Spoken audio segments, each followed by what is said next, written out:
Very good evening. Welcome to the debate. నిన్న చంద్రబాబు నాయుడుకు సంబంధించిన స్కిల్ కేసుకు సంబంధించి ఆయన ఆ కేసుని క్వాష్ చేయాలని, అలాగే 17A వర్తిస్తుంది కాబట్టి ఆ కేసుని కొట్టేయాలనేది, ఎఫ్ఐఆర్ని కొట్టేయాలనేది ఆయన వేసిన పిటిషన్ మీద జడ్జిమెంట్ నిన్న మనం చూసాం. ఇద్దరు జడ్జిలు భిన్నాభిప్రాయాలు వ్యక్తం చేస్తూ దాన్ని చీఫ్ జస్టిస్కి రిఫర్ చేశారు. ఇంకొక బెంచ్ విస్తృత ధర్మాసనానికి ఇవ్వాలని రిఫర్ చేశారు. దాంతో అది ఒక ఇదమిద్దమైనటువంటి డేట్ లేకుండా, అంటే అది ఎప్పుడు బెంచ్ ఫామ్ అవుతుందో, ఎప్పుడు విచారణ మళ్ళీ ప్రారంభమవుతుందో, వాదనలు ఎప్పుడు జరుగుతాయో, ఎప్పుడు దాని మీద తీర్పు వస్తుంది. ఎందుకంటే ఇది ఒక చాలా ఇంపార్టెంట్ జడ్జిమెంట్గా, ఒక ల్యాండ్ మార్క్ జడ్జిమెంట్ అవుతుందని అందరూ భావిస్తున్నారు రాజకీయంగా, దేశ రాజకీయాల్లో. ఎందుకంటే ఈ కక్షపూరితమైన రాజకీయాలు ఈ మధ్యకాలంలో ఎక్కువైపోయినాయి. గడిచిన దశాబ్ద కాలంలో బాగా ఎక్కువైపోయినాయి. ఈ కక్షపూరితమైన రాజకీయాల్లో అంతకుముందున్న ప్రభుత్వాలు, ప్రభుత్వ అధినేతలు లేదా అప్పుడు అధికారంలో పార్టీలకు సంబంధించిన ప్రజాప్రతినిధులపైన ఇష్టారాజ్యంగా కేసులు పెట్టి వేధిస్తున్నారు. అది పరిహరించడం కోసం, అది నివారించడం కోసం సిఆర్పిసిలో ఈ చట్టాన్ని సవరించి, ప్రివెన్షన్ ఆఫ్ కరప్షన్ యాక్ట్ని సవరించి 17A తీసుకొచ్చారు. ఇప్పుడు ఆ 17A ఇప్పటికే కొంతమందికి రక్షణ దొరికింది 17A కింద, కొంతమందికి దొరకల. దానికి ఏవో సాకులు రకరకాల ఇవి ఒక్కొక్క తీర్పులో ఒక్కొక్క రకంగా వచ్చింది. ఈ చట్టమే కాస్త లోపభూయిష్టంగా ఉంది, సవరణే లోపభూయిష్టంగా జరిగిందనే అభిప్రాయాలు కూడా లేకపోలేదు. సో అందువల్ల చంద్రబాబు నాయుడు కేసుకు సంబంధించి ఇక దీంతో ఒక క్లారిటీ వస్తుందని అందరూ భావిస్తున్నారు. ఇది దేశ రాజకీయాల్లో ఒక ల్యాండ్ మార్క్ జడ్జిమెంట్ అవుతుందని భావించారు. అది నిన్న కాస్త పోస్ట్ అయింది. సో ఈ పరిస్థితుల్లో ఇవాళ మళ్ళీ ఆయనకు సంబంధించిందే, చంద్రబాబు నాయుడుకి సంబంధించిందే ఇవాళ ఫైబర్ నెట్ కేసు చూసాం మనం. ఫైబర్ నెట్ కేసు కూడా ఆయన ముందస్తు బెయిల్ కోసం పిటిషన్ వేశారు. దాన్ని కూడా జడ్జిలు కూర్చోకుండానే తర్వాత వింటామని చెప్పి దాన్ని వాయిదా వేశారు. ఇవాళ బెంచ్ కూడా కూర్చోలేదు అసలు. సేమ్ జడ్జెస్, నిన్న ఆ తీర్పు ఇచ్చిన జడ్జెస్ ఇవాళ ఇచ్చిన జడ్జెస్. సో ఇక్కడ ఏమవుతుందంటే ఎందుకు ఇలా ఎటు తేలకుండా ఇది అవుతున్నాయి కేసులు అనేది జగన్ శిబిరంలో, వైసీపీ శిబిరంలో, అధికార పార్టీ శిబిరంలో ఒక నిరాశ బాగా ఎక్కువగా కనపడుతుంది. ఎందుకంటే చంద్రబాబు నాయుడిని రాజకీయంగానో లేకపోతే కేసుల పరంగానో ఒక అష్టదిగ్బంధనం చేసేసి అసలు ఆయన ఏమీ ఆలోచించే అవకాశం లేకుండా, ఎన్నికల్లో కనీసం ఎలాంటి ఎన్నికల రాజకీయం చేసే అవకాశం లేకుండా ఏదో చేద్దామనుకుంటే ఆయన వచ్చేసి మళ్ళీ యాక్టివ్ రాజకీయాలు చేయడం, పార్టీ పుంజుకోవడం, జనంలో సింపతి రావడం, ఒక రకంగా అది విజయం దిశగా పరుగులు తీస్తున్న పరిస్థితి, జనసేనతో పొత్తు, ఇటువంటివన్నీ వైసీపీకి కాస్త కంట్లో కారణంలాగానో లేకపోతే ఇంకో రకంగానో ఉంది. సో ఈ సిచ్యువేషన్లో ఇవాళ నిన్న ఏదో అవుతుంది అనుకుంటే నిన్న ఏది అవ్వలేదు, ఇవాళ ఏదో అవుతుంది అనుకుంటే ఇవాళ ఏది అవ్వలేదు. ఇవన్నీ జగన్ శిబిరంలో కాస్త నిరాశ, నిస్పృహలు, వ్యక్తిగతంగా జగన్మోహన్ రెడ్డి గారికి కూడా కాస్త ఒక రకమైన ఫ్రస్ట్రేషన్, ఓవరాల్గా తాడేపల్లి క్యాంప్ మొత్తం ఒక ఫ్రస్ట్రేషన్కి గురవుతున్నట్టుగా, లేకపోతే ఒక డిసప్పాయింట్మెంట్లో ఉంది అనేది మనకి వైసీపీ వర్గాల ద్వారా తెలుస్తున్న ఒక ఇంటర్నల్ డిస్కషన్స్ కానివ్వండి, ఇంటర్నల్ వ్యవహారాలు కానివ్వండి. ఏదో రకంగా చంద్రబాబు నాయుడు అనేవాడిని రాజకీయాలకు దూరంగా ఉంచాలి. పూర్తిగా తొలగించడం సాధ్యం కాదులే, రాజకీయాల నుంచి తొలగించడం. కాకపోతే జైల్లో పెట్టో లేకపోతే కేసులతో ఇది చేస్తే ఆయన ఇంకా అది ఆలోచించలేడు ఇక రాజకీయాల గురించి అనేది వాళ్ళు అనుకున్నట్టున్నారు. అది కాస్త రివర్స్ అయింది, కథ అడ్డం తిరిగింది. ఇంకొకటి కీలకమైన పాయింట్ ఏంటంటే ఇందులో బీజేపీ వాళ్ళు కూడా గుర్తించారు, అది రాష్ట్ర బీజేపీ నాయకత్వం కూడా గుర్తించింది. చంద్రబాబు నాయుడు మీద ఏగవాళ్ళని కూడా ప్రజలు మమ్మల్ని అనుమానిస్తున్నారు అనేది బీజేపీ నేతల బాధ. ఇప్పుడు నిజమే, అందులో కొంత వాస్తవం, కొంత కాదు 90% వాస్తవం ఉంది. ప్రజలు ఏం జరిగినా ఇది బీజేపీకి తెలవకుండా జరుగుతుందా, బీజేపీకి తెలిసే జరిగింది ఇది, మొదటి నుంచి జగన్మోహన్ రెడ్డిని బీజేపీ ప్రోత్సహిస్తూనే ఉంది, చంద్రబాబు నాయుడు మీద ఈ కేసు పెట్టడం వెనుక బీజేపీ హస్తం ఉంది, ఇట్లాంటి రకరకాల చర్చలు జరుగుతూ వచ్చినాయి.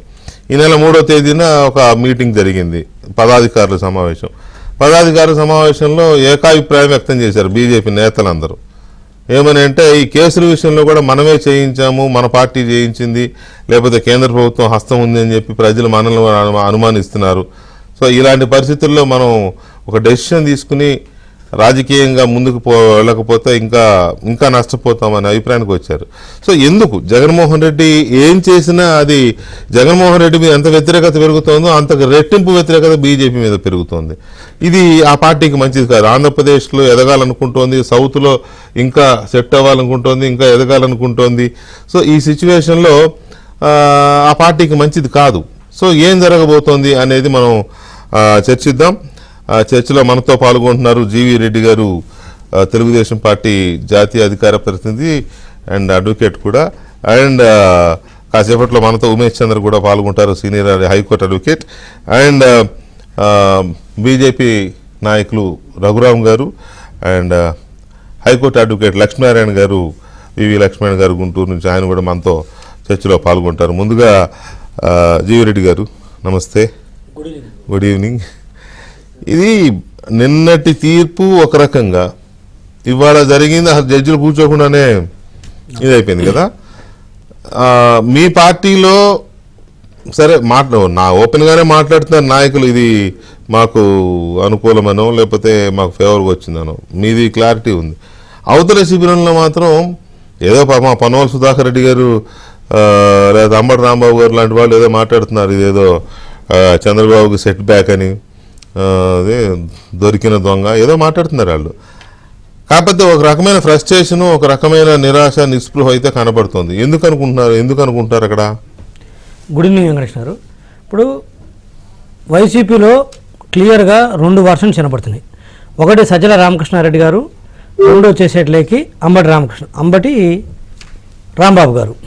ఓకే, ఏం చెప్తున్నారు? సజ్జల రామకృష్ణారెడ్డి గారు, మీకు అందరికి గుర్తుంటుంది, ఈ కేసు పెట్టినప్పుడు సార్ని అరెస్ట్ చేసినప్పుడు, శ్రీ నారా చంద్రబాబు నాయుడు గారిని అరెస్ట్ చేసినప్పుడు ఏం చెప్పాడు ఆ రోజు?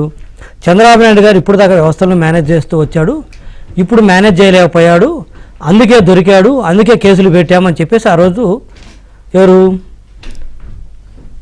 సజ్జల రామకృష్ణారెడ్డి గారు చెప్పడం జరిగింది. అంబటి రాంబాబు గారు ఏం మాట్లాడతాడు?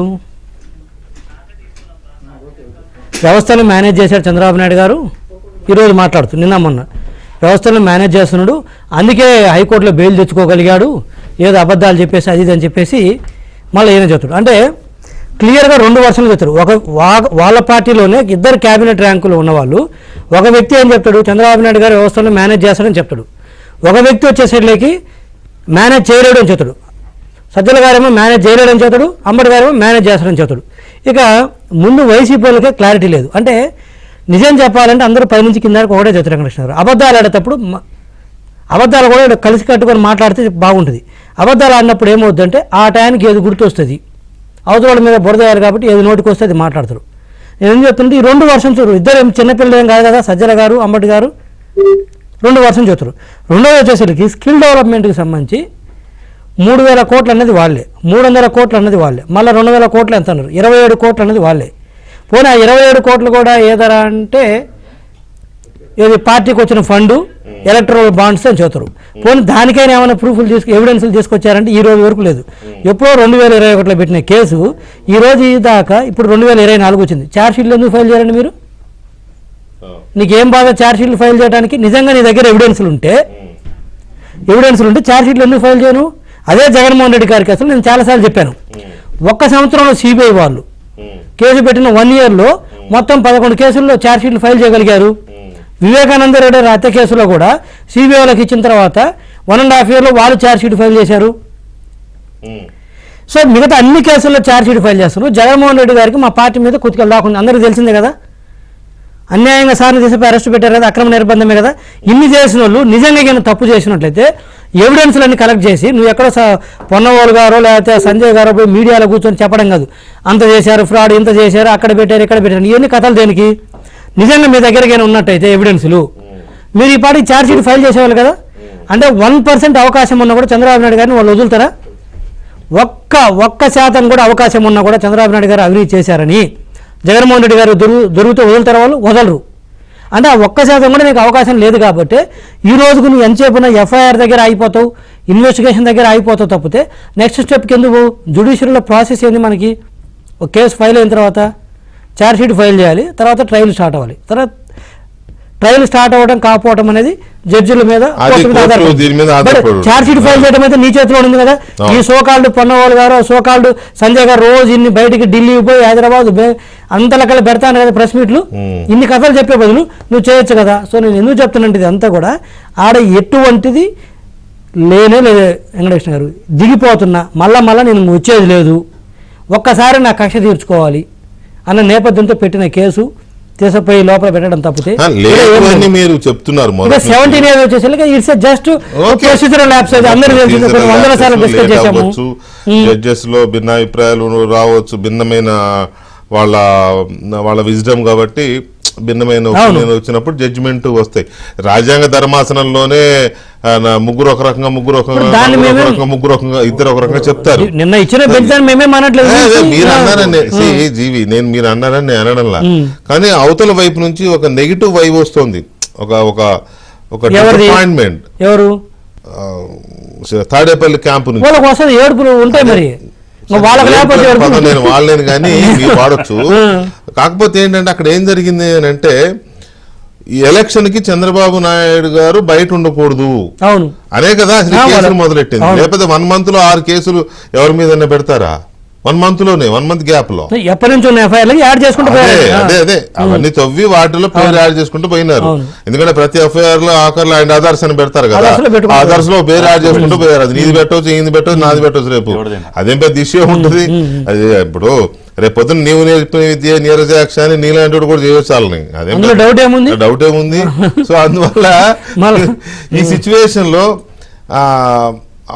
బాగా డిసప్పాయింట్ అయ్యారు. అదైతే వాస్తవం. ఎందుకంటే కొంతమందితో మాట్లాడుతుంటాం కదా, మేము మాట్లాడుతున్నప్పుడు వాళ్ళు ఏం ఎక్స్పెక్ట్ చేశారంటే ఎట్టి పరిస్థితుల్లో 17A చంద్రబాబు నాయుడికి వర్తించదు అని సుప్రీంకోర్టు చెప్పేస్తుంది జడ్జిమెంట్ అని. అఫ్కోర్స్ మా వాళ్ళు కొంత గ్రౌండ్ వర్క్ కూడా చేశారన్న అన్నాడు ఒక మంత్రి.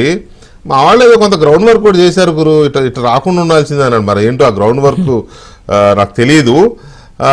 అయితే అది ఇట్లా వచ్చేసరికి తట్టుకోలేకపోయారు. పోనీ ఇవాళ ముందస్తు బెయిల్ అయిన పిటిషన్ తోసేస్తారేమో అనుకుంటే అసలు వాళ్ళు కూర్చోలేదు బెంచ్ మీద. ఇట్లా ఈ సిచ్యువేషన్ చూస్తుంటే లక్ష్మణ్ గారు ఎలక్షన్ వరకు ఇది ఇలా కంటిన్యూ అయ్యేలా అని ఉంది. అసలు ఈ ఎలక్షన్ వరకు కేసులో కొలికి రావడమో లేకపోతే ఇవన్నీ ఉండవు, మిగతా వాటిలో బెయిల్ ఉంది కాబట్టి చంద్రబాబు నాయుడు గారు పూర్తి స్వేచ్ఛతోనే ఎలక్షన్ చేసేస్తారు. సరే, జరగాల్సిన ప్రజల తీర్పు ఎలాగో వస్తుంది అనుకోండి. కోర్టు తీర్పులు లేట్ అయినా ప్రజల తీర్పు మాత్రం టైంకి టెన్షన్గా రావాల్సిందే కదా. ఆ ప్రజా తీర్పు ఎవరిని కింద కూర్చోబెట్టాలో ఎవరిని పైన కూర్చోబెట్టాలో అది ప్రజలు డిసైడ్ చేస్తారు. కాకపోతే ఏంటంటే దీంట్లో డిసప్పాయింట్ అవ్వాల్సిన అవసరం లేకపోతే పరిస్థితి వైసీపీకి ఎందుకు వచ్చింది, లేదా అధికార పార్టీకి, లేదా ప్రభుత్వానికి, లేదా సిఐడికి, లేదా ఇప్పుడు అక్కడ వాదించిన లాయర్ల కంటే పొన్నవోలు సుధాకర్ రెడ్డి గారి ఆర్గ్యుమెంట్సే చాలా పవర్ఫుల్గా ఉన్నాయి ఆ రోజు సుప్రీంకోర్టులో. అందరూ అన్నారు కూడా, అబ్బో ఈయన రాకపోతే ఏమైపోయేదో అని.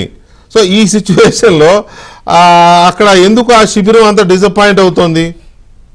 సార్, మనం ప్రధానంగా తెలుసుకోవాల్సిన విషయం ఏంటంటే, ఈ రోజు చంద్రబాబు నాయుడు గారి మీద పెట్టిన కేసు ఎఫ్ఐఆర్ రిజిస్ట్రేషన్ చేయటం కానీ, అరెస్ట్ చేయటం కానీ, తర్వాత పోలీస్ కస్టడీ తీసుకోవటం కానీ, హైకోర్టులో పాస్ పిటిషన్ వేయటం కానీ, తర్వాత ఈ రోజు ఎస్ఎల్పి వేయటంలో కానీ, ఒకవేళ ఎస్ఎల్పి కనుక వేయకుండా చంద్రబాబు నాయుడు గారు కోర్టు తలుపులు తట్టబోతే ఆ కేసు కంటిన్యూ అయ్యేది కదా. చంద్రబాబు నాయుడు గారికి ఊరట వచ్చిందా, లేకపోతే వాళ్ళు అనుకున్నటువంటి వారికి ఏదైతే ఊహించుకుంటా ఉన్నారో దానికి సంబంధించిన వాళ్ళకి ఊరట వచ్చిందా? వేసేసింది ఎవరు? చంద్రబాబు నాయుడు గారు. కేసు పెట్టింది ఎవరు? చంద్రబాబు నాయుడు గారి మీద. మరి చంద్రబాబు నాయుడు గారి మీద కేసు పెట్టినప్పుడు ఒక జడ్జి గారు ఫుల్ ఫ్లెడ్జ్డ్ గా ఫేవర్ గా ఒక స్పెసిఫిక్ అబ్జర్వేషన్ రాసి, ఎంతో స్పష్టమైన అబ్జర్వేషన్ రాసి ఈ రోజు చంద్రబాబు నాయుడుకి 17A అప్లికబుల్ అవుతుందని చెప్పి స్పష్టంగా రాసినటువంటి విధానం. దానికి సంబంధించి ఇంకొక తీర్పు ఇచ్చినటువంటి విధానం ఏదైతే ఉందో, ఇంకొక జడ్జి గారు ఇచ్చినటువంటి మన భారతదేశంలోనే మన ఆంధ్ర రాష్ట్రంలో తెలుగు వారిలో మొట్టమొదటిసారి విభిన్నటువంటి తీర్పులు ఇచ్చినటువంటి చరిత్రలో మన ఆంధ్రప్రదేశ్ సంబంధించిన ఒక కేసు అయితే నిలబడిపోయింది. అట్లాగే చంద్రబాబు నాయుడు గారికి సంబంధించినటువంటి కేసు సంబంధించి ఈ రోజు మరి సమగ్రమైన తీర్పు గురించి ఈ రోజు చీఫ్ జస్టిస్ ఆఫ్ ఇండియాకి ఫార్వర్డ్ చేసిన విధానం చూస్తుంటాం. అయితే ఇక్కడ వాళ్ళకి వచ్చిన లాభం ఏంటి? సో వాళ్ళకి వచ్చిన లాభం ఏంటి? వాళ్ళ బాధ ఏంది? వారు ఏదైతే బాబు గారి మీద సంబంధించిన కేసును ప్రాసిక్యూషన్ కంటిన్యూ చేయకుండా మొత్తం అయిపోయింది కదా.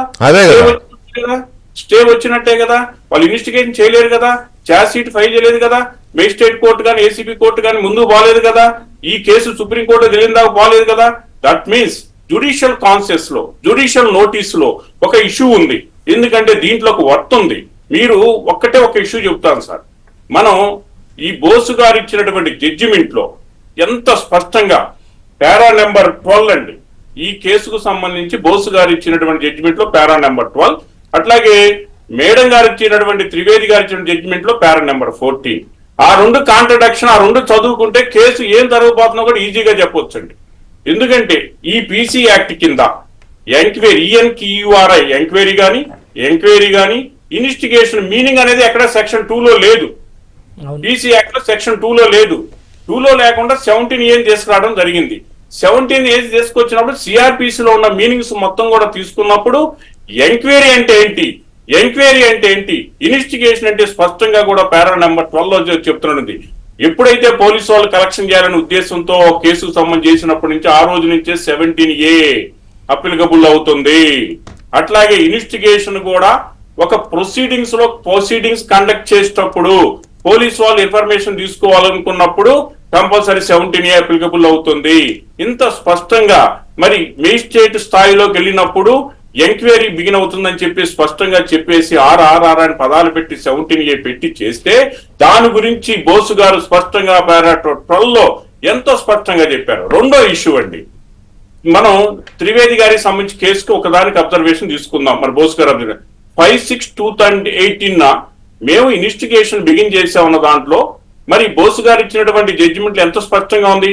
5/6/2008 లో మీరు ఇన్వెస్టిగేషన్ చేసినట్టు మెటీరియల్ ఏముంది, మీరు ఏసీబీ సంబంధించిన ఫార్వర్డ్ చేసా ఉన్నారు. మరి ఈ 2 సంవత్సరాలు 2008 నుంచి 21 వరకు ఎన్నో సార్లు కరస్పాండింగ్ నడిచింది.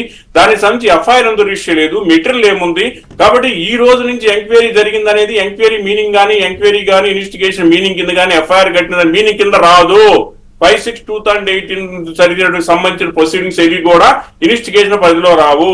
కేవలం ఎఫ్ఐఆర్ కట్టినటువంటి విధానం 9/12/2021 కాడి నుంచే ఇన్వెస్టిగేషన్ బిగిన్ అయిందని చెప్పేసి స్పష్టంగా రాసినటువంటి విధానం. ఇదే అంశము మరి త్రివేది గారు మెన్షన్ చేయాల. త్రివేది గారికి సంబంధించిన దాంట్లో రిఫరెన్స్ రాలా. ఆ మీనింగ్ ఇష్యూలో కానీ 5/6/2018 ఇష్యూలో కానీ ఫస్ట్ నుంచి కూడా మనం అదే చెబుతున్నాం. ఎప్పుడు తీసుకొచ్చారు వాళ్ళు, కింద కోర్టులో తీసుకురాలా, ఏసీబీ కోర్టులో ఈ 5/6/2008 అసలు రిఫరెన్స్ తీసుకురాలా. ఓన్లీ మళ్ళీ హైకోర్టులో కూడా చేస్తాడా, హైకోర్టులో ఎప్పుడు తీసుకొచ్చారు, ఎడిషనల్ మెటీరియల్ పేపర్ గా కోర్టు తీర్పుకి రిజర్వ్ చేసిన తర్వాత ఆలోచించి ఏదో తీసుకొచ్చి చేసేశారు. దాన్ని అబ్జర్వ్ చేసి సుప్రీంకోర్టు ఈ రోజు మనకు తీర్పుగా చంద్రబాబు నాయుడు గారికి ఇచ్చినటువంటి తీర్పులో మాకున్న నమ్మకం ఏంటంటే ఎప్పుడు చట్టపరంగా లీగల్ పరంగా ఒక మంచి స్పష్టంగా ఇచ్చినటువంటి బోసు గారి తీర్పే మళ్ళీ ప్రివైల్ అయిద్దని చెప్పేసి అయితే మేమైతే పూర్తి స్థాయిలో నమ్ముతున్నాం. వెంకటకృష్ణ గారు ఈ 2 పాయింట్స్ చాలు, పారా నెంబర్ 12 and 14. ఇవాళ అది మొత్తం వచ్చింది కదా, ఆర్డర్ కాపీ మొత్తం వచ్చింది కదా. ఉమేష్ గారు మీరు కూడా ఫాలో అయ్యి ఉంటారు. సో ఇప్పుడు సరే విస్తృత ధర్మాసనం అది ఎంత టైం పట్టొచ్చు ఏంటి అనే దాని మీద ఎవరికీ తెలియదు కదా. చీఫ్ జస్టిస్ గారు దాన్ని ఇనిషియేట్ చేయాలి, బెంచ్ ని సెలెక్ట్ చేయాలి, ఏ బెంచ్ కి ఇస్తారో తెలియదు, ఎంత టైం పడుతుందో తెలియదు. It's second later things. కానీ ఆర్డర్ కాపీ చూసిన తర్వాత యాజ్ అన్ అడ్వకేట్ మీకు వచ్చిన ఒక అవగాహన ఏంటి దాని మీద? అంటే ఒకటి వెంకటకృష్ణ గారు, ముందుగా మీకు అలాగే ప్యానల్లో ఉన్న వాళ్ళందరికీ గుడ్ ఈవినింగ్ అండి. సో క్లియర్గా వెంకటకృష్ణ గారు, అనిరుద్ధ్ బోస్ గారు ఎవరైతే హానరబుల్ జస్టిస్ అనిరుద్ధ్ బోస్ గారు ఉన్నారో, senior judge on the bench, నా అభిప్రాయంలో నేను నిన్న కూడా మన షోలో చెప్పడం జరిగింది, ఈ ఆర్డర్ కాపీ ముందు రావడానికి ముందే, బయటికి రావడం ముందే చెప్పాను, అప్పటికి ఇంకా రాలేదు. నేను క్లియర్గా ఏం మెన్షన్ చేశానంటే, మీకు ఇన్వెస్టిగేషన్ అయినా ఎంక్వైరీ అయినా ఏదైనా చంద్రబాబు నాయుడు గారిని అక్యూజ్డ్గా పెట్టిన తర్వాత మాత్రమే ఆయనకు వర్తిస్తుంది అన్న పాయింట్ని చెప్పా. సెక్షన్ 17A అనేది it has an individual application. ఇప్పుడు నన్ను పెట్టారు అనుకోండి, ఫర్ ఇన్స్టెన్స్ వెంకటకృష్ణ గారు, నన్ను పెట్టిన తర్వాత వాళ్ళు నన్ను పెట్టే ముందు, అంటే నన్ను ఒక మెమో వేసి కింద కోర్టులో ట్రయల్ కోర్టులో నన్ను అక్యూజ్డ్గా పెట్టే ముందు వాళ్ళు వెళ్ళి పర్మిషన్ తెచ్చుకోవాలి. ఏది? From the competent authority. నేను ఇదే చెప్పడం జరిగింది. అనిరుద్ధ్ బోస్ గారు క్లియర్గా ఒకటి ఇండికేట్ చేశారు. జస్ట్ నేను అది ఇంగ్లీష్లో ఒక 30 seconds చదివి వినిపిస్తాను, తర్వాత దాన్ని తెలుగులోకి అనువదించి చెప్తాను. Thus the requirement of taking prior approval would arise at that stage being the beginning or commencing of inquiry or investigation. In my view, na uddeshanlo, a plain reading of the said section leads to such an interpretation. Section 17A does not distinguish between alleged commission of offence prior to 26/7/2018 or post thereof. This provision stipulates the time when any inquiry or investigation is commenced by police officer. అంటే చంద్రబాబు నాయుడు గారి మీద enquiry కానీ investigation కానీ ఎప్పుడు జరిగిందండి? ఆయన్ని ఒక అక్యూజ్డ్గా ఒక మెమో వేసి సెప్టెంబర్ 2023 నాడు ఆయన ఒక అక్యూజ్డ్గా పెట్టినప్పుడు జరిగింది.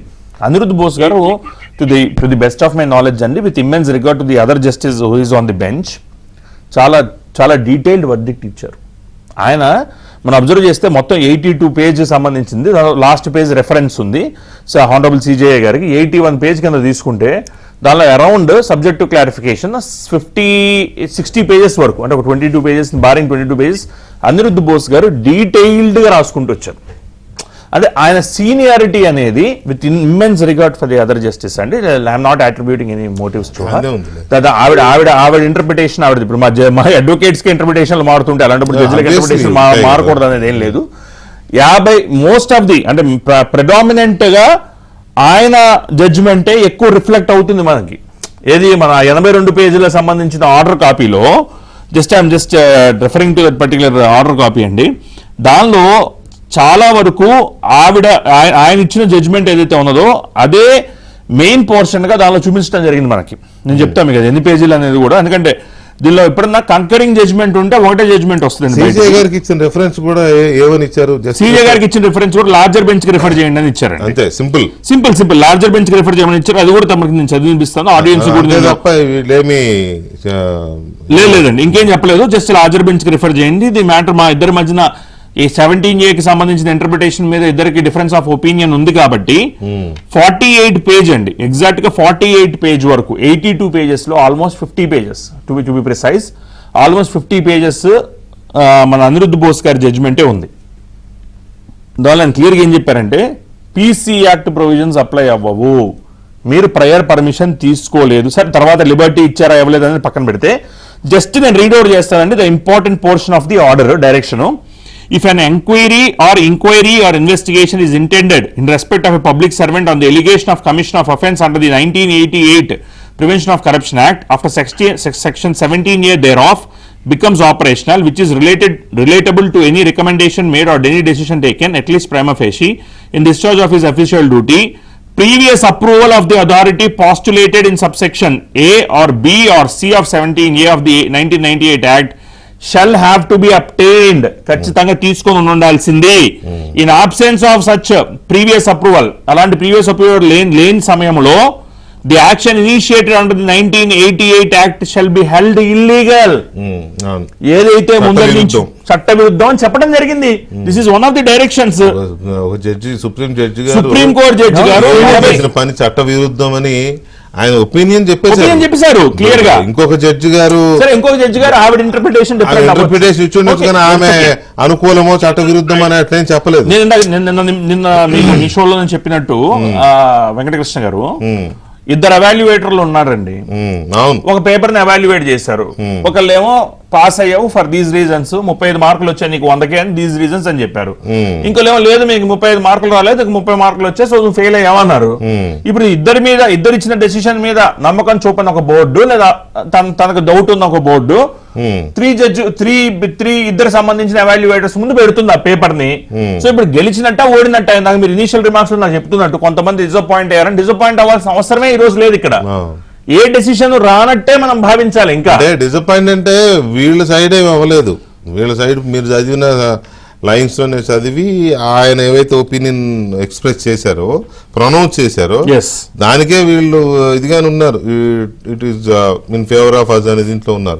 కానీ ఇది మన ఫేవర్ లో రాలేదు, చంద్రబాబు నాయుడుకి యాంటీగా రాలేదు, పైగా సీజేకి వెళ్ళింది. అది ఎప్పటికి తేలేను, ఈయన బయట లేకుండా ఉంటాడంటే ఈయన బయట ఉంటున్నాడనే ఒక ఒకటి కనబడుతుంది. బట్ లాస్ట్ పారాగ్రాఫ్ లో వాళ్ళు ఏం చెప్పారండి అండి, లాస్ట్ పేజ్ లో as we expressed opinions taking different views on the interpretation of section 17A of the Prevention of Corruption Act 1988, as also its applicability to the appellant in the subject case, we refer the matter to the Honorable the Chief Justice of India.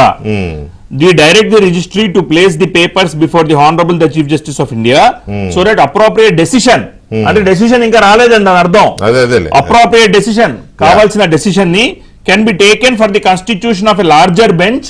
Larger bench కి సంబంధించినంతవరకు CJ garu decision తీసుకొని in this case for adjudication on the point.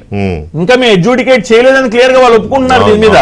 For adjudication on the point on which contrary opinions have been expressed. So మేము opinion express చేసినవి ఎలాగో ఇవి నిలబడవు కాబట్టి చట్ట ప్రకారంగా సో ఆనరబుల్ చీఫ్ జస్టిస్ గారికి మేము రిఫర్ చేస్తాం, చీఫ్ జస్టిస్ గారు లార్జర్ బెంచ్ కాన్స్టిట్యూట్ చేసి దీన్ని ఎడ్జుడికేట్ చేయమనండి అన్నారు. ఇప్పుడు ఎవరి అపజయం ఇది? ఎవరి అపజయం కాదు, ఖచ్చితంగా ఇప్పుడు కొత్త బెంచ్ వస్తుంది, కొత్త బెంచ్ ముందు మళ్ళీ ఇరుపక్ష వాదనలు వింటారు, కొత్త బెంచ్ కొత్త డెసిషన్ తీసుకోవచ్చు. అదే నేను చెప్పినట్టు ఇద్దరు ఎవాల్యుయేటర్స్ డిఫరెంట్ ఒపీనియన్స్ ఎక్స్ప్రెస్ చేసినప్పుడు ముగ్గురు ఎవాల్యుయేటర్స్ ముందరకు వెళ్తుంది. ఇప్పుడు ఈ ముగ్గురు ఎవాల్యుయేటర్స్ ఏం డెసిషన్ అంటే ఇక్కడ కాదు, అంటే ఇక్కడ మై వ్యూ అంటే ఆయన అన్నట్టు నేను అనలేదు కానీ నాకు ఆ పొజిషన్ కాదు కానీ మై వ్యూ అంటే జయాపజయాలు వచ్చేసరికి డెఫినెట్ గా ఇది వైసీపీకి లేదా అధికార పార్టీకి లేదా సిఐడికి ఇది అపజయమే. బికాస్ ఏపీ హైకోర్టులో క్వాష్ పిటిషన్ వేస్తే జడ్జి గారు పిటిషన్ కొట్టేశారు. What does it mean? అసలు మీకు ఏమాత్రం పిటిషన్ వేసే అర్హత లేదు అని చెప్పినట్టే కదా. అప్పుడు చంద్రబాబు నాయుడు గారు సుప్రీంకోర్టుకి వెళ్ళారు. యాక్చువల్ గా వీళ్ళకి జయం అంటే ఎప్పుడు, వీళ్ళు గెలిచేది ఎప్పుడు, అక్కడ కూడా పిటిషన్ కొట్టేస్తే వీళ్ళకి విజయం. అది అక్కడ కొట్టేయకుండా ఇంకొంచెం పైకి వెళ్ళింది. పైకి వెళ్తే ఏమవుతుందో మనకు తెలుసు, అంటే పొలిటికల్ గా కాదు నేను అనేది. పైకి వెళ్తే సహజంగానే ముగ్గురు జడ్జిలు ఉన్నప్పుడు సీనియర్లు ఉంటారు, వాళ్ళు కొంచెం డీప్ గా ఇచ్చేస్తారు. పైగా రఫేల్ డీల్ ను కూడా దాంట్లో చర్చించారు ఆర్డర్లో. యశ్వంత్ సిన్హా గారికి కేసుని డిస్కస్ చేశారు ఆర్డర్లో. చేశారంటేనే అర్థమైపోతుంది అక్కడ వాళ్ళ మూడోది కోర్టు. పర్ఫెక్ట్ అండి. ఇప్పుడు ఇంకోటి వెంకటకృష్ణ గారు, ఏదైతే సింగిల్ జడ్జి గారు ఇచ్చిన అబ్జర్వేషన్స్ గానీ లేదా డైరెక్షన్స్ గానీ ఏవైతే ఉన్నాయో దాన్ని పూర్తి విరుద్ధంగా అనిరుద్ధ్ బోస్ గారు హానరబుల్ జస్టిస్, మనం ఇంతకుముందు మీకు తెలుసు వెంకటకృష్ణ గారు, మామూలుగా మనం జడ్జిల యొక్క పేర్లు తీసుకురాం ఎందుకంటే ఇక్కడ ఉన్నాయి కాబట్టి తీసుకురావాల్సిన ఆవశ్యకత ఉంది. జస్టిస్ అనిరుద్ధ్ బోస్ గారు క్లియర్ గా వాటితో నేను ఏకీభవించట్లేదు అని కూడా ఇందులో రాశారు. అవును, సింగిల్ జడ్జి గారు ఇచ్చిన దాంతో నేను ఏకీభవించట్లేదని. సో ఇప్పుడు సిఆర్ఎల్పి సింగిల్ జడ్జి గారు డిస్మిస్ చేశాక ఎస్ఎల్పి కింద నేను సుప్రీం కోర్టుకి వెళ్ళినప్పుడు డివిజన్ బెంచ్ అనేది ఆవశ్యకత ఖచ్చితంగా ఉంటుంది, ఆబ్వియస్లీ ఉంటుంది. సో దాని మీద ఇప్పుడు వాళ్ళలో కూడా డిఫరెన్స్ ఆఫ్ ఒపీనియన్ వచ్చింది కాబట్టి 17A ఇంటర్ప్రిటేషన్ మీద ఇప్పుడు లార్జర్ బెంచ్ కి హానరబుల్ సిజేఐ గారికి రిఫర్ చేస్తూ లార్జర్ బెంచ్ ని కాన్స్టిట్యూట్ చేయమన్నారు. సో ఇక దాన్ని లార్జర్ బెంచ్ ని ఎడ్జుడికేట్ చేయమన్నారు.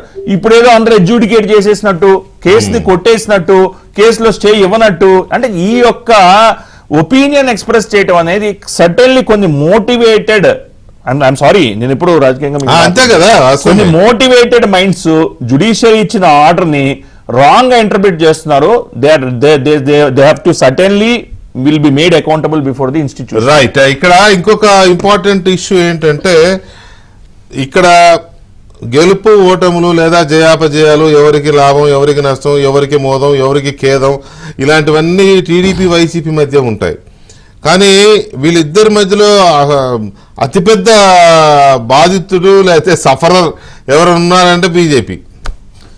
అదేమి విచిత్రమో, ప్రజల్లో ఎప్పుడు చంద్రబాబు నాయుడికి కేసు పెట్టినా, జగన్మోహన్ రెడ్డి గారి ప్రభుత్వము సిఐడి వాళ్ళు కేసు పెట్టినా, లేకపోతే అరెస్ట్ చేసినప్పటి నుంచి కానీ, లేకపోతే ఆయన బెయిల్ పిటిషన్లు రిజెక్ట్ అవుతున్నప్పుడు కానీ, ఈ ప్రతి సందర్భంలోనూ ప్రజల్లో ఒక చర్చ, ఇది బీజేపీ చేయిస్తోంది లేదా జగన్ చేస్తుంటే బీజేపీ సపోర్ట్ చేస్తోంది.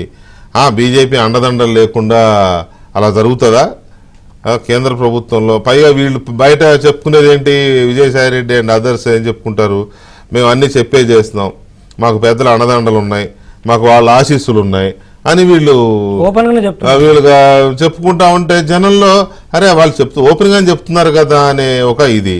తర్వాత స్వయంగా ఈ దేశ ప్రధానిగా నరేంద్ర మోదీ గారు ప్రధాని అయిన వెంటనే శంకుస్థాపన చేసిన మొట్టమొదటి శంకుస్థాపన అమరావతి. అది ఆగిపోతే కూడా కనీసం పట్టించుకోలేదంటే ఉద్దేశపూర్వకంగానే పట్టించుకోవట్లేదు. ఇవన్నీ నేను మాట్లాడుతున్నవి కాదు, జనవరి 3వ తేదీన విజయవాడలో జరిగిన పదాధికారుల సమావేశంలో బీజేపీ నాయకులు మాట్లాడుకున్నవే. అన్నిటికీ మనం బలిపశులు అవుతున్నాం, ప్రజలు మన వైపు వేలు చూపిస్తున్నారు అని. సో అలాగే ఇప్పుడు ఈ కేసుల విషయంలో, ఈ తీర్పుల విషయంలో విత్ డ్యూ రెస్పెక్ట్స్ అండ్ జ్యుడిషియరీకి ఏదో ఇందులో కూడా కేంద్ర ప్రభుత్వ హస్తం ఉందని మాట్లాడుతున్న వాళ్ళు ఉన్నారు. సో ఇవన్నీ ఎందుకు వస్తున్నాయి, దీనికి బీజేపీ ఎలా ఫీల్ అవుతుంది అనేది కూడా చర్చ. రఘురామ్ గారు, గుడ్ ఈవినింగ్. గుడ్ ఈవినింగ్ అండి. పండగ బాగా జరిగిందా? బాగానే జరిగింది, బ్రహ్మాండంగా.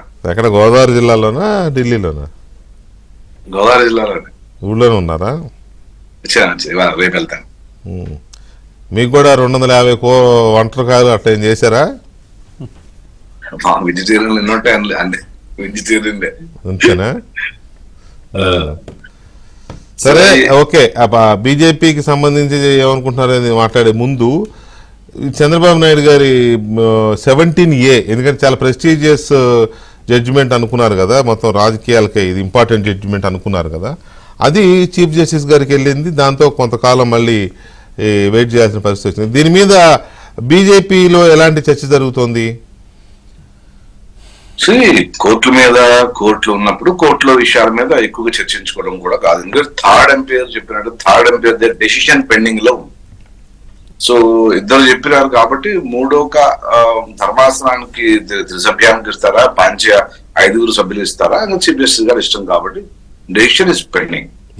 సో దాని మీద మనం అంతకు మీద ఎక్కువ చర్చించడం అంటే లాయర్లు కాబట్టి, వాళ్ళు సీనియర్లు కాబట్టి, పెద్దలు కాబట్టి వాళ్ళ యొక్క అభిప్రాయాన్ని, అక్కడ జరిగిన విషయాన్ని కూలంకషంగా ఇవాళ ఈవెన్ ఆర్డర్ కాపీలో ఏముందో కూడా మనకు వివరించారు చక్కగా. మనకి తెలియని వాళ్ళకి కూడా తెలుస్తుంది, అంతవరకు ఓకే. దాని మీద ఇంకా లోతుగా పరిశీలన, చర్చ, వ్యవహారం ఉండదు. దాని మీద కోర్టులో ఉన్న విషయాన్ని జ్యుడిషియరీలో ఉన్నప్పుడు దాని మీద ఎక్కువ చర్చ మనం చేయం కూడా కదా. అయితే నేను తీవ్రంగా ఖండించే విషయం ఏంటంటే, భారతీయ జనతా పార్టీ ఉంది, బీజేపీ ఉంది అని మళ్ళీ దుష్ప్రచారం మొదలు పెట్టారు. 2018లో పెట్టిన దుష్ప్రచారం 1 సంవత్సరం పాటు ఎన్నికల వరకు సాగింది. బీజేపీ రాష్ట్రానికి ఏం చేయలేదు, బీజేపీ మోసం చేసింది. అదే బీజేపీతో బీజేపీ కావాలి, మోడీయే కావాలి, మోడీ లేకపోతే దేశం అధోగతి పాలైపోద్ది, మోడీ లేకపోతే దేశం రాష్ట్రం కూడా అధోగతి పాలైపోద్ది అని చెప్పారు మా వాళ్ళే. ఇదే మనుషులు, ఇదే నాయకులు, ఇదే పార్టీలు బీజేపీ కావాలి, మోడీ కావాలి అని జనసేన నాయకుడు చెప్పాడు, చంద్రబాబు గారు చెప్పారు, అనేక మంది చెప్పారు. మరి 18లో మళ్ళీ అంటే బీజేపీ ఉండకూడదు, బీజేపీ సర్వనాశనం, బీజేపీ వాళ్ళ మొత్తం దేశం అయిపోయింది, బీజేపీ మీద రాళ్ళు వేసేద్దాం, బీజేపీ మీద బొరుగుడ్లు వేసేద్దాం, బీజేపీ మీద నల్ల చొక్కాలు, నల్ల బలిని, నల్ల అండర్వేర్ మొత్తం అంతా వేసి భ్రష్టు ఎంత చెయ్యాలో 1% పడిపోవడం కారణం ఈ దుష్ప్రచారమే. అదర్వైజ్ దేశమంతా నరేంద్ర మోడీ బీజేపీ గాలుంటే ఆంధ్రప్రదేశ్ లో ఈ విధమైనటువంటి ప్రచారం చేసి, కేవలం ప్రచారం చేసి ఇప్పుడు జనానికి అర్థమైంది ఎవరు ఏమిటి అనేది ప్రజలకు అర్థం అవుతుంది. వాళ్ళ 5 ఏళ్ళు అంతకుముందు బాబు గారి పరిపాలన, అంతకుముందు 9 సంవత్సరాలు చూసేది పక్కన పెట్టండి. ఈ 5 ఏళ్ళు కీలకమైంది. ఎందుకంటే అమరావతి మీరు చెప్పినట్టుగా రాజధాని కావాలనుకున్నారు, రాజధాని అయింది మనం అంతా అనుకున్నాం. దానికోసం నరేంద్ర మోడీ వచ్చాడు, వచ్చి తర్వాత నిధులు ఇచ్చిన తర్వాత ఈవెన్ హుడ్కో నుంచి 8,500 కోట్లు ఇచ్చాం, 1500 ఇచ్చాం, 1000 ఇచ్చాం. కొత్త పార్లమెంటు, కొత్త రాజధాని కట్టాలని రాత్రి తర్వాత అయ్యేది కాదని బాబు గారికి తెలుసు, తెలుగుదేశం మంత్రులకి తెలుసు, అందరికీ తెలుసు. రాజధాని రాత్రికి రాదు, ఇట్స్ టేక్ టైం. 10 ఏళ్ళు, 15 ఏళ్ళు, 20 ఏళ్ళు, 30 ఏళ్ళు పడితే అందరికీ తెలుసు. అయినప్పటికీ మసిపోసి మాడికే చేసి ఇది చేస్తూ అని చెప్పారు. మళ్ళీ 5 ఏళ్ళు కాదు, మీరు అప్పుడే డెసిషన్ 18లో తీసుకోపోతుంటే, సరిగ్గా డెసిషన్ తీసుకుంటే ఇవాళ రాజధాని ఉండేది, ఇంకా బ్రహ్మాండంగా. అది బూతులే రఘు, అంటే అలా మాట్లాడుకోవడం మనం. ఒక మాట మీరు చెప్పండి, మీరే చెప్పండి. నేను ఒక చిన్న సబ్మిషన్, అంతే సబ్మిషన్. 10 ఏళ్ళు 15 ఏళ్ళు పట్టుద్ది అన్నది వాస్తవం, ఇంకెక్కువ కూడా పడుతుంది, నో డౌట్. మీరు అన్న దాంట్లో 100% కరెక్ట్. లేకపోతే ఏదో చేసేస్తాం, అది చేసేస్తాం, ఇది చేసేస్తాం అని చెప్పి మాయ చేశారని చెప్పి అన్నారా మీరు, అది బూతు. ఎందుకు అని అంటే, శంకుస్థాపనకు వచ్చిన మోదీ గారు ఏమన్నారు, ఢిల్లీని తలదన్నే రాజధాని ఇక్కడ కడతా ఉన్నారు. ఢిల్లీని తలదన్నే రాజధాని అంటే ఏంటి? అంతే కదా, ఎన్సీఆర్ కంటే ఎక్కువ పెద్దది. ఎన్సీఆర్ని తలదన్నే రాజధాని ఇక్కడ కడతామంటే మరి దాన్ని ఎలా అర్థం చేసుకుంటారు? సో అందువల్ల ఏం కట్టారు, ఎలా గ్రాఫిక్స్ అది పక్కన పెట్టండి. అమరావతిలో జరగాల్సిందని జగన్మోహన్ రెడ్డి ఆపేశారు, ఎంతో కొంత మొత్తానికి అయితే పూర్తిగా లేకుండా చేశారు కదా. దాన్ని బీజేపీ ఉద్దేశపూర్వకంగానే దాన్ని పట్టించుకోలేదని జనం అంటున్నారు. నేను లేకపోతే చంద్రబాబు నాయుడు లేకపోతే పవన్ కళ్యాణ్ అంట్లా, జనం అంటున్నారు. అది మీ వాళ్ళు గుర్తించారు. అది మొన్న ఓపెన్ గానే మాట్లాడుకున్నారు కదా. అందువల్ల అంటే పాపం పగోడు కూడా రాకూడదు ఇట్లాంటి కష్టాలు, బీజేపీకి వచ్చిన కష్టాలని నాకు అనిపించింది. ఏం లేదు అది మీ అభిప్రాయం అంతే, ప్రజల అభిప్రాయం అది కాదు. ఆంధ్రప్రదేశ్ ప్రజల అభిప్రాయం అది కాదు, మీరు అనుకునేది కాదు. కొంతమంది కుక్ చేస్తున్నారు స్టోరీని, ఆ స్టోరీ నిజం కాదు. కేవలం బీజేపీని మరొకసారి టార్గెట్ చేసి మరొకసారి ఎన్నికల సమయం 2 నెలల్లో ఎన్నికలు ఉంది కాబట్టి ఇది బీజేపీ. అప్పుడు చంద్రబాబు గారి అరెస్ట్ ముందు నుంచి మొదలు పెట్టారండి. దీని వెనక అనేక వీడియోలు పోస్ట్ చేశారు. బయట దేశాల నుంచి, ఈ దేశం నుంచి, పక్క రాష్ట్రం నుంచి అనేక మంది వీడియోలు పోస్ట్ చేశారు. అనేక మంది అంటే sympathizers of Telugu Desam, sympathizers of Congress Telugu Desam మిత్రపక్షాలు ఎవరైతే ఉన్నారో కాంగ్రెస్, కమ్యూనిస్టులు, తెలుగుదేశం కొంత భాగం, తెలుగుదేశం అందరూ కాదు, తెలుగుదేశంలో కొంతమంది మాత్రమే, కొన్ని విభాగాలు మాత్రమే. ఇంకో గ్రూప్ కూడా ఉంటాయి కదా, అలాగే చెప్తారు. తెలుగుదేశం మొత్తం అనట్లని చంద్రబాబు పార్టీలో జగన్ గ్రూప్ ఉన్నట్టే ఆ పార్టీలో ఉంటాయి కదా. దీంట్లో చంద్రబాబు నాయుడు గారు మీరు ఆ కాంటెక్స్ట్ తీసుకొచ్చారు, మారదు కానీ నేను ఫినిష్ చేసేస్తాను. చంద్రబాబు నాయుడు గారు కానీ, లోకేష్ గాని బీజేపీ మీద పల్లెత్తు మాటలు లేదు, వేలెత్తు చూపలేదు.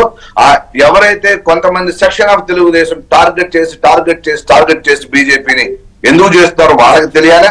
వాళ్ళకి తెలిస్తే వాళ్ళకే నష్టం అనేది. కానీ వాళ్ళ మాటల వల్ల పెద్దగా ప్రభావం ఉండదు కదా. ఉంటుందండి, మీడియా క్యారీ చేస్తుంది. సోషల్ మీడియాలో ఇష్టం వచ్చిన పోస్టులు పెట్టారు. ఇవాళ రోజు సోషల్ మీడియా మనకన్నా పెద్దది అయిపోయింది. వాళ్ళు ఖాళీగా పల్లెలను బొమ్మని చూస్తూ ఉంటారు. నేనేమంటానంటే పురంధరేశ్వర్ గారు, లేకపోతే ఇంకా పైకి వెళ్తే నడ్డా గారు, ఇంకా పైకి వెళ్తే అమిత్ షా గారు, ఇంకా పైకి వెళ్తే మోదీ గారు, వీళ్ళు ఎవరైనా టీడీపీనో జనసేననో ఒక మాట అంటే, లేదా వైసీపీనో వాళ్ళ నోటి నుంచి ఒక స్టేట్మెంట్ వస్తే దానికి వెయిటేజ్ ఉంటుంది. మధ్యలో వాళ్ళు ఇప్పుడు మీరు కూడా ఎన్నైనా మాట్లాడవచ్చు, బట్ రేపొద్దున అయితే ఏమంటారు, అది రఘు వ్యక్తిగత అభిప్రాయమయ్యా అనేస్తారు, సింపుల్. అట్లాగే ఇప్పుడు కూడా టీడీపీలో కూడా ఎవరన్నా అన్నారు అనుకోండి, అవును అతని వ్యక్తిగత అభిప్రాయం, అది మా పార్టీ అధ్యక్షుడు ఏమన్నా అన్నాడా అని మాట్లాడతారు. సో అందువల్ల వాటి గురించి వరి అవ్వాల్సిన అవసరం లేదు. కాకపోతే బీజేపీకి మిగతా పార్టీలో ఒక తేడా ఏంటంటే అందరూ ఒకటే లైన్ లో మాట్లాడతాం.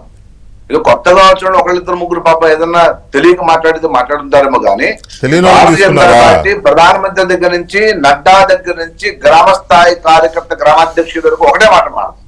మీరు ఎక్కడైనా డిఫరెన్షియేషన్, ఎక్కడైనా వేరియేషన్ చూపించండి, ఎవడన్నా ఉండదా? మిగతా పార్టీలకి మొదలెత్తాడు ద పార్టీ విత్ డిఫరెన్స్ అంటే మాదే, ఖచ్చితంగా మాదే. సో నేనేమంటానంటే ఇలా జరుగుతున్న దాన్ని బీజేపీ మీద మళ్ళీ ఒక్కసారి బురద. జ్యుడిషియరీకి బీజేపీకి ఏం సంబంధం అండి? అక్కడ ఏం జరుగుతున్నాయో మాకేం సంబంధం? ఎప్పుడు బీజేపీ ఇరికించడము, మోడీ కేంద్ర ప్రభుత్వం చేస్తుంది, బీజేపీ చేస్తుంది చెప్పడం, ఇదంతా దారుణం, ట్రాష్ ఇదంతా. ఇంకోటి ఏమంటారంటే అసలు ఇప్పుడు 2019లో చంద్రబాబు తెలుగుదేశం పార్టీ తెలంగాణలో కాంగ్రెస్ తో వెళ్ళింది, ఓడిపోయింది ఘోరంగా. వాళ్ళు ఘోరపడ్డారు, వీళ్ళు భంగపడ్డారు. కానీ ఈ రోజు వరకు తెలుగుదేశం పార్టీ సీక్రెట్ శ్రీహతులుగానే కాంగ్రెస్ ఉందని అనుకుంటున్నాము మేమంతా. ఎందుకంటే నేను కాంగ్రెస్ తో లేను, అనవసరంగా పొత్తు పెట్టుకున్నా, కాంగ్రెస్ తో అనవసరంగా వెళ్ళా అని తెలుగుదేశం ఖండించలేదు, ఎక్కడా ఖండించలా. అంటే అప్పటికి కమ్యూనిస్టులు, కాంగ్రెస్ బయట వెయిట్ చేస్తున్నారు, ఎప్పుడు డెసిషన్ వస్తుందేమో మనం రెడీగా అయిపోదామని వాళ్ళు చూస్తున్నారు. ఏమంటే జగన్మోహన్ రెడ్డి చేసే ఏపీలోనైతే అందరూ కాదు, ఏపీలోనైతే అందరూ జగన్మోహన్ రెడ్డి ఆంధ్రప్రదేశ్ లో దాంట్లో ఎలాంటి తిరుగులేదు.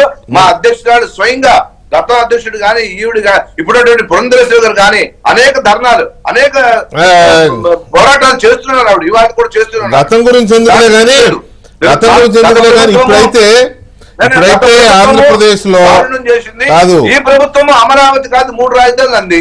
మేమేమి సమర్థించలేదే, కేంద్ర ప్రభుత్వం సమర్థించలేదే. అమరావతి రాజధాని. ఇవాళ కేంద్ర ప్రభుత్వం వచ్చి జీవోలు, లెటర్లు రాష్ట్ర ప్రభుత్వానికి అడ్రస్ చేస్తూ అమరావతి మీద వస్తున్నాయి నుంచి కూడా. కాదు రఘు గారు, ఒక మాట రఘు గారు, ఇప్పుడు గతంలో మీ పార్టీ నాయకులు, పార్టీ నాయకత్వం ఏం చేసింది, రాష్ట్ర నాయకత్వం, వాటి గురించి వద్దులే ఇప్పుడు. కాకపోతే ప్రస్తుతం ఉన్న పరిస్థితుల్లో బీజేపీ మీద రాళ్లు పడుతున్నమాట వాస్తవం, మీరు అన్నది నేను కూడా ఒప్పుకుంటా. అవి అపరిందలా, లేకపోతే ఆడిపోసుకుంటున్నారా, లేకపోతే వాళ్ళు అనుమానిస్తున్నారా, ఇవన్నీ రకరకాలుగా ఉంటాయిలేండి. కాకపోతే ఆంధ్రప్రదేశ్లో మాత్రం మీరన్న కాంగ్రెస్ కమ్యూనిస్టు ఇది లేదు. ఒకటైతే వచ్చేసింది జనంలో, ఈ 3 పార్టీలు కూటమి, ఈ 3 పార్టీలు జనసేన, టీడీపీ, బీజేపీ కూటమి అయిపోయింది, పొత్తు కుదిరిపోయింది అని సీట్లు కూడా చెప్తున్నారు. మరి సీట్లు రకరకాలుగా ఏదో అరకు అని, రాజమండ్రి అని, ఏలూరు అని, అదేది రాజంపేట అని, ఒంగోలు కానీ, హిందూపురం కానీ అని ఇంకోటి సీట్లు కూడా చెప్పేస్తున్నాను. నేను చెప్పేస్తున్నా కదా, వీటిలో 3 పక్క, అరకు, రాజమండ్రి, అరకు, ఇది ఏలూరు, ఈ 3 పక్క నాకు తెలిసినంత వరకు, రాజంపేట కూడా అఫ్కోర్స్. ఇది ఈ సిచ్యువేషన్ నడుస్తున్న టైంలో ఎక్కడ తేడా వస్తుందంటే, యు ఆర్ రైట్, ఎక్కడ తెలుగుదేశం పార్టీలోని ఒక సెక్షన్ బలమైన, అంటే మెజారిటీ బలమని కాదు, ఎక్కువ మంది, అలాగే జనసేనలో చాలా మంది కింద స్థాయి కార్యకర్తలు, సెకండ్ గ్రేడ్ లీడర్షిప్, లేకపోతే తెలుగుదేశం పార్టీని ఇష్టపడే వాళ్ళు, మీరన్న సింపథైజర్సు, జనసేన సింపథైజర్సు, ఇలాంటి వాళ్ళు మాత్రం బీజేపీతో పొత్తు లేకపోతేనే మంచిది అనే ఒపీనియన్ అయితే ఉంది. ఎందుకు అంటే ఇవి కారణాలు. దానికి కారణం ఎవరు అంటే టీడీపీ ఇంకొకరు కాదు, విజయసాయి రెడ్డి అండ్ అదర్స్. మేము చెప్పే చేస్తున్నాం. ఎప్పుడన్నా రఘు వచ్చి ఖండించాడా? ఎప్పుడన్నా మీ వీర్రాజు గారు వచ్చి ఖండించారా? ఎవరు ఖండించారు? ఏనాడు ఏం చెప్తున్నావా, మాకు సంబంధం ఏంటి, నువ్వు ఎప్పుడన్నా మాకు చెప్పి చేస్తున్నావు, నువ్వు చేసి ఏదో పనులైనా మీరు అన్నారు ఎవరన్నా? నో బడి. ఖండించకపోవడం లేదు, చాలా మంది జిల్లాల్లో కూడా ఖండించారు, రాష్ట్ర నాయకత్వం కూడా తమలపాకు తలుపు చెక్క అన్నట్టుంటే లేదు, ఖండించారు, ఖచ్చితంగా ఖండించాలని చెప్పదు. ఇంకోటి ఏంటంటే, ఇప్పుడు జ్యుడిషియరీని కూడా రాజకీయాల్లోకి లాగుతున్నారు, అది దారుణం. అది ఎవరైనా సరే ఎంత మేధావి అయితే ఉండొచ్చు, మేధావితనాన్ని ఆయన జేబులో పెట్టుకోనొచ్చు, అంతేగాని ఇంకొకటి ఏబిఎన్ చాలా విషయాలు, అంటే భారతీయ జనతా పార్టీ విషయాలు తప్పించి మిగతా రాజకీయాలు, షర్మిల గారు లేకపోతే ఇంకా వైసీపీలో ఏం జరుగుతోందో, తెలుగుదేశంలో ఏం జరుగుతుందో, కాంగ్రెస్ లో ఏం జరగబోతోందో చెప్పేవి ఏబిఎన్ లో అన్ని కరెక్టే, అన్ని నిజమవుతున్నాయి కూడా. రాధాకృష్ణ గారు తెలివితేటలో లేదా టీం వర్క్ మొత్తం మీద బాగా జరుగుతున్నాయి, ఎక్సెప్ట్ బీజేపీ మీ గురించి మనం ఏబిఎన్ లో ఏం చెప్పినా అది జరగటం లేదు, అది మాత్రం వాస్తవం. మిగతా పార్టీలు మీరు చెప్పిన జరుగుతాయని చెప్తున్నారు. చెప్పండి. చాలా జరగలేదు. నేను ఎందుకు మళ్ళీ అన్ని చెప్పడం బాగోదని చెప్పడం లేదు, ఖచ్చితంగా చాలా జరగల.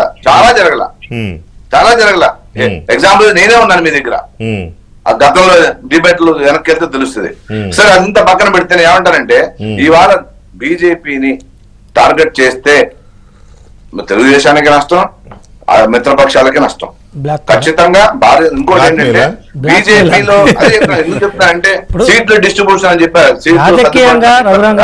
రాజకీయంగా మాకేంటండి, మాకెందుకు తెలుగుదేశానికి నష్టమా, జనసేనకి నష్టమా, బీజేపీకి మాకెందుకండి?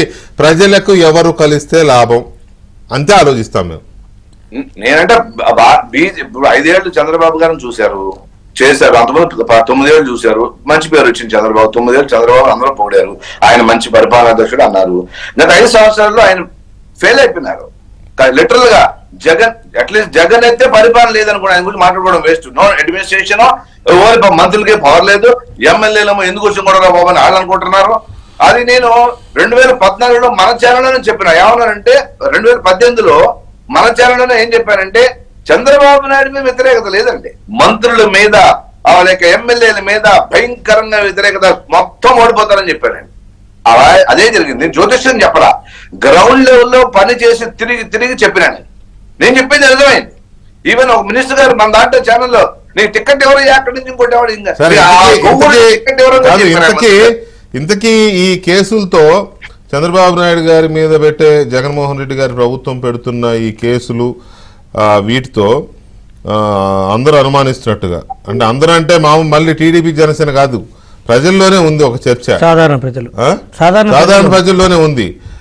ఇది కేంద్రం సపోర్ట్ లేకుండా ఎందుకు చేస్తాడు, రాజ్యాంగాన్ని ఉల్లంఘించి ఎందుకు చేస్తాడు, అంత పెద్ద నాయకుడిని ఎందుకు ఇది చేస్తాడు, ఇలా ఉంది. సో అలాంటి సంబంధాలు. రాజకన్నా గొప్పడు మీకు తెలియదే, మొండోడు రాజకన్నా గొప్పడు అతను. ఇప్పుడు ఇంకోటి గమనించాల్సింది ఏంటంటే, కేసు పెట్టేశాడు అని చంద్రబాబు గారు ఫీల్ అవుతున్నారు.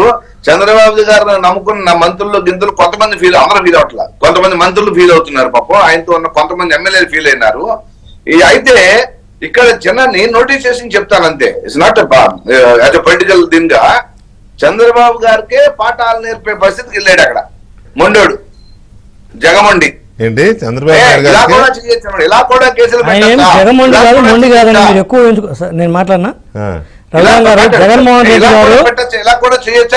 ఎందుకు అనుమానాలు వచ్చేది బీజేపీ మీద? జగన్మోహన్ రెడ్డి గారు జగమొండి కాదు, మొండి కాదు, జగమొండి అంతకు మించి కాదు. ఎందుకంటే ఆయన జగమొండి మొండి అయితే 2012లో కాంగ్రెస్ దగ్గరికి వెళ్ళి రాష్ట్రపతికి మద్దతు ఇచ్చాడు, 2010లో బీజేపీకి వచ్చి మద్దతు ఇచ్చాడు. ఆయన మొండో జగమొండి అయితే ఎవరి దగ్గరికి వెళ్ళకూడదు, కాంగ్రెస్ అతన్ని జైల్లో పెట్టించింది కాబట్టి ఎవరి దగ్గరికి వెళ్ళకూడదు. ఒక్క నిమిషం సార్, మీకు సబ్మిషన్ కేంద్రంలో మెడలు వంచి ప్రత్యేక హోదా తెస్తానని చెప్పి ప్రమాణ స్వీకారం చేయకుండా రఘురామ్ గారికి క్లియర్ తెలుసు.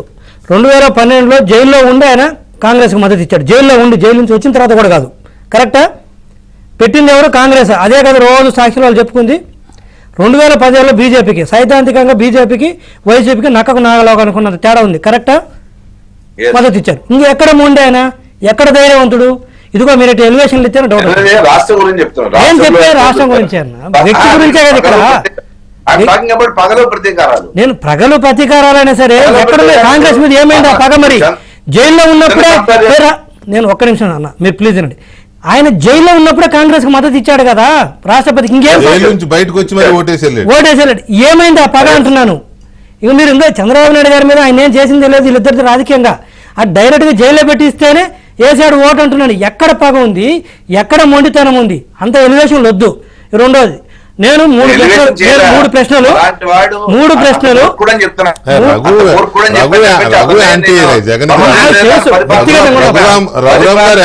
జగన్మోహన్ రెడ్డి గారికి బాగా వ్యతిరేకం. అసలు ఎంత వ్యతిరేకం అంటే అసలు జగన్మోహన్ రెడ్డి గారి పేరు చెప్తాను వ్యక్తిగతంగా తెలుసు. నేను ఇక్కడ బీజేపీ మాట్లాడుతున్నాను. రఘురామ్ గారు, మూడు ప్రశ్నలు మీకు, మూడు ప్రశ్నలు చెప్పండి. ఒకటి, చంద్రబాబు నాయుడు గారు ఎక్కువ రాష్ట్రంలో రాజకీయ పరంగా కావచ్చు, ఏ విధంగా తీసుకున్న వయసు రీత్యా కావచ్చు, షర్మిల గారు ఎక్కువ. రెండోది, సిబిఐ ఎక్కువ, సిఐడి ఎక్కువ? రెండో ప్రశ్న. ఒకటి, చంద్రబాబు నాయుడు గారు ఎక్కువ, షర్మిల గారు ఎక్కువ. రెండోది, సిబిఐ ఎక్కువ, సిఐడి ఎక్కువ. మూడోది గుర్తు రావట్లేదు, చెప్తాను. నేను ఎందుకు చెప్తానంటే షర్మిల గారిని 12 గంటలు జైల్లో పెడితే, 12 గంటలే, 12 రోజులు కూడా కాదు, సాక్షాత్తు మన దేశ ప్రధాని శ్రీ నరేంద్ర మోడీ గారు ఫోన్ చేసి మాట్లాడారు, పరామర్శించారు. ఒకటి, చంద్రబాబు నాయుడు గారు 53 రోజులు జైల్లో ఉంటే కనీసం రాష్ట్ర బీజేపీ వాళ్ళు మేము నిరసన తెలియజేస్తామంటే వద్దు అని కేంద్రం నుంచి, అంటే కేంద్ర బీజేపీ నుంచి ఇన్స్ట్రక్షన్స్ వస్తే ఆపారు. నిరసనకి పరామర్శలు పక్కన పెట్టు. ఒకటిది. రెండో అంశం వచ్చేసరికి సిబిఐ వర్సెస్ సిఐడి. మీరు చెప్పలే ఎవరు గొప్ప, ఎవరు గొప్ప, ఎవరు గొప్ప? పవర్స్ పరంగా అన్ని రకాలుగా సిబిఐ గొప్ప, సిఐడి గొప్ప? చెప్పండి సార్, చెప్పండి. ఇది చెప్తే నేను నెక్స్ట్ నేను ఎక్స్ప్లెనేషన్ చెప్పండి. అదే కదా ఎందుకు చెప్తున్నానంటే సిబిఐ వచ్చేసరికి ఆఫ్టర్ ఆల్ అంటాను. ఎందుకంటే ఆఫ్టర్ ఆల్ అంటే తక్కువ చేసినట్టు కదా.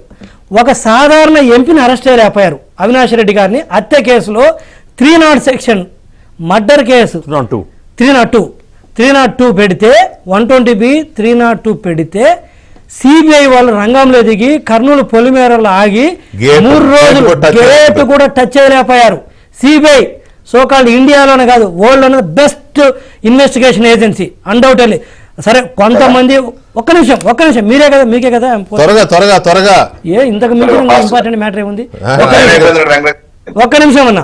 సిఐడి వాళ్ళు, అదే సిఐడి వాళ్ళు 14 సంవత్సరాలు ముఖ్యమంత్రిగా చేసిన శ్రీ నారా చంద్రబాబు నాయుడు గారిని అర్ధరాత్రి వచ్చి 6 గంటల్లో వితౌట్ ఎఫ్ఐఆర్ లో పేరు లేకపోయినా కూడా తీసుకెళ్లారు, అరెస్ట్ చేశారు.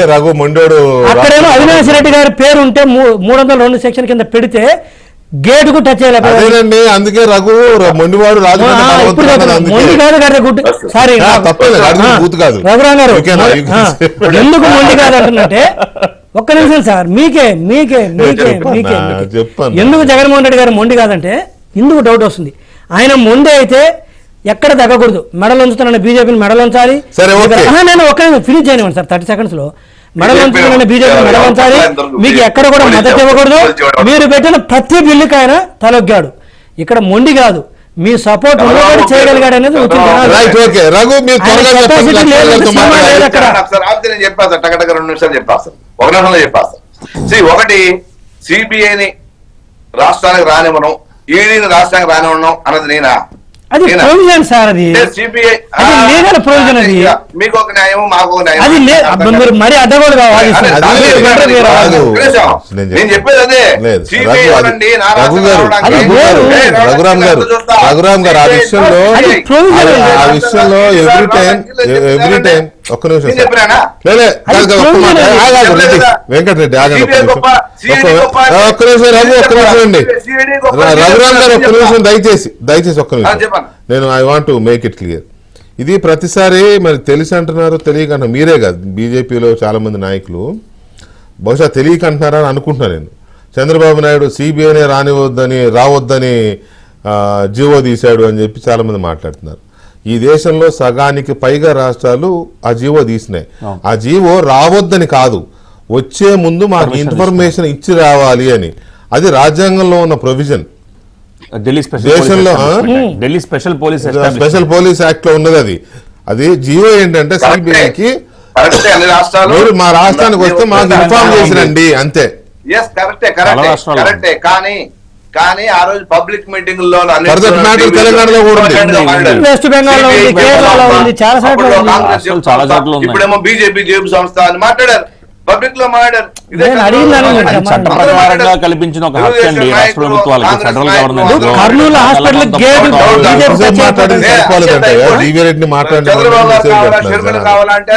అదే కదా మామూలుగా లేదు. చంద్రబాబు గారిని గౌరవించారు కాబట్టి ప్రధానమంత్రి రఘురామ్ గారు నేను అడిగిన దానికి మీరు ప్రశ్న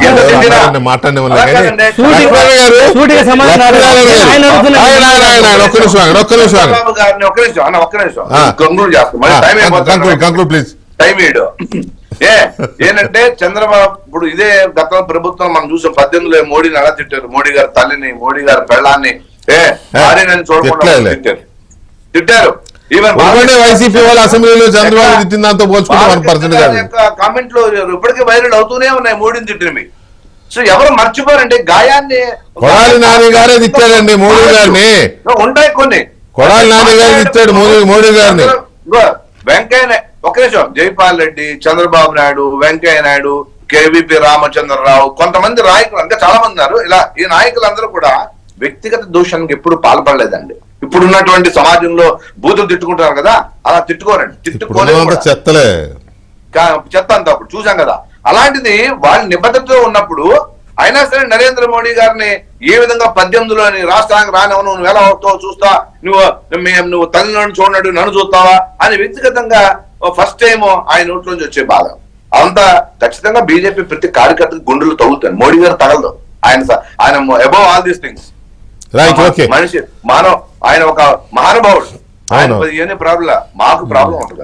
నిన్న చెప్పారు కదా, నిన్న కూడా అక్కడ మన లేపాక్షి దగ్గర మీ అనంతపురం జిల్లాలో పుట్టపర్తి ఇక్కడికి వచ్చిన మీటింగ్ లో లేపాక్షి చెప్పారు, అధర్మంగా వచ్చే పదవి నాకు అవసరం లేదు. నిన్న కూడా స్పష్టంగా చెప్పేశారు. జగన్మోహన్ రెడ్డి గారిని ఉద్దేశించారు అనుకుంటా. జగన్మోహన్ రెడ్డి గారిని ఉద్దేశించారు. ఆయన గురించి ఆయన చెప్పినాడు, రాముడి బాటలో ఉంటాను నేను, అధర్మంగా వచ్చే పదవులు అధికారం నాకు అవసరం లేదు అన్నాడులే ఆయన. అది వేరే విషయం, అది ఎవరికి ఎలా అర్థం అవ్వాలి అలా అర్థం వద్దులే కానీ. రైట్, ఎనీవే లక్ష్మణ్ గారు ఇప్పుడు సారీ లక్ష్మణ్ గారు ఈ కేసులో ఫైనల్ గా చెప్పండి. ఇప్పుడు ఈ ఆర్డర్ మీరు కూడా చదివి ఉంటారు కదా, ఈ ఆర్డర్ చదివిన తర్వాత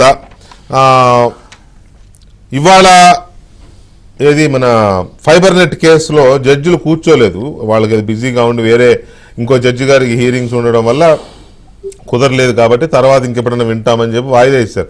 అసలు బెంచ్ సిట్ అవ్వకుండానే వాయిదా వేశారు. సో ఇది ఎప్పటికి వచ్చే అవకాశం ఉందనే దాని మీద ఏమన్నా ఒక అంచనా ఉందా? అది కానీ వాటిది కానీ అంటే డేటు తర్వాత ఇస్తామని చెప్పి అయితే చూడడం జరిగింది. Fibre net case fibre net case సంబంధించి ఆల్రెడీ ఇంటీరియం ప్రొటెక్షన్ ఉంది బాబు గారికి. ఇప్పుడు ఏదైతే విరుద్ధమైనటువంటి జడ్జిలు విభిన్నమైన జడ్జిమెంట్స్ ఇచ్చిన తర్వాత సీనియర్ జడ్జి ఇచ్చినటువంటి జడ్జిమెంట్ ప్రకారం ఏదైతే 17A అట్రాక్టివ్ అయిందని చెప్పారు కనుక బెయిల్ అనేది మళ్ళీ ఇంటర్నల్ ప్రొటెక్షన్ అనేది కంటిన్యూ అవుతూ మళ్ళీ పూర్తి స్థాయిలో ఇచ్చేది ఉంటుంది. అయితే ఇప్పుడు నాకు తెలిసినటువంటి పరిస్థితి ఏంటంటే లార్జర్ బెంచ్ కాన్స్టిట్యూట్ చేయడానికి వేరే కేసులు మళ్ళాగే కొన్ని కేసులు ఉన్నాయని కూడా కొంచెం సీనియారిటీ వస్తే మార్చి దాకా కొంత సీనియర్ ఏర్పాటు చేసినటువంటి కొన్ని కేసులు ఉండి షెడ్యూల్ కూడా ఆల్రెడీ ఫిక్స్ అయింది కొన్నింటికి. కాబట్టి మార్చి తర్వాత డెసిషన్ తీసేటువంటి అవకాశం అయితే ఉంటది. ఎందుకంటే ఇప్పుడు ఆల్రెడీ నిన్న ఒక సుప్రీంకోర్టు లాయర్ గారు ఒక మాట నాతో అనడం ఏంటంటే ఈ సమ్మర్ వెకేషన్ తర్వాతనే ఇవన్నీ ఒక కొలిక్కి వస్తాయి మొదలెడతారు అనేది అన్నారు. షెడ్యూల్ మేబీ సుప్రీంకోర్టు షెడ్యూల్ ప్రకారం నేను మాట్లాడుతాను. అదేలేండి. మార్చి దాకా అయితే ఆల్రెడీ లార్జర్ బెంచ్ కి కాన్స్టిట్యూట్ చేయమని ఆల్రెడీ రికమెండ్ చేసినటువంటి ఇట్లా ఫార్వర్డ్ చేసినటువంటి బెంచ్ విభిన్నమైన అభిప్రాయాలు ఇచ్చిన బెంచ్లు అయితే ఆల్రెడీ కొన్ని పెండింగ్ ఉన్నాయి. కాబట్టి సీరియడ్ లో చూసుకున్నప్పుడు మళ్ళీ మార్చి తర్వాత వచ్చేటువంటి పరిస్థితి అయితే ఉంది. 1 or 2 months తర్వాత దీన్ని మళ్ళీ లార్జర్ బెంచ్ కి రిఫర్ చేసి కాన్స్టిట్యూట్ చేసేటువంటి అవకాశాలు అయితే ఉన్నాయి. సార్ దీంట్లో ఒక్క అంశం సార్ ప్రధానంగా మనం చెప్పుకోవాల్సింది ఏంటంటే ఇప్పుడు కూడా మేము స్టాండ్ అయ్యేది ఏంటంటే starting point of the investigation enquiry and investigation అనేది ఎప్పుడు బిగినైతే అనే పాయింట్ స్పష్టంగా చెప్పి సెక్షన్ 19 and 17A రీడ్ ని మొత్తం చేస్తూ సుప్రీంకోర్టు గతంలో హైకోర్టు ఇచ్చిన జడ్జిమెంట్స్ అన్ని కూడా క్రోడీకరిస్తూ అట్లాగే మన చెప్పిన వాదనలు ప్రతి దానికి ఆన్సర్ ఇచ్చారు.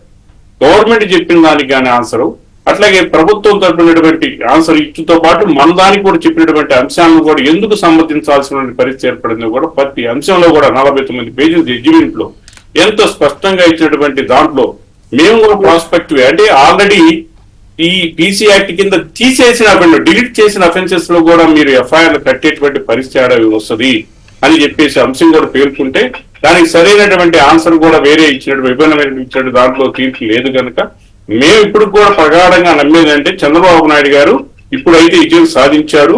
ఇంకా భారతదేశ చరిత్రలో ఒక ల్యాండ్ మార్క్ జడ్జిమెంట్ గా నిలబడిపోవటానికి చంద్రబాబు నాయుడు గారు ఇంకా లార్జర్ బెంచ్ డిసిషన్ తీసుకున్నప్పుడు డెఫినెట్ గా ఈ యొక్క మళ్ళీ పరిగణన తీసుకొని ఈ ఏదైతే ఒక చిన్న అందరు కూడా బోసు గారు ఇచ్చినటువంటి జడ్జిమెంట్ ప్రకారం మళ్ళీ గవర్నర్ గారు పర్మిషన్ తీసుకునేటువంటి లిబర్టీ ఇచ్చారని చెప్పేసి చెప్తా ఉన్నారు.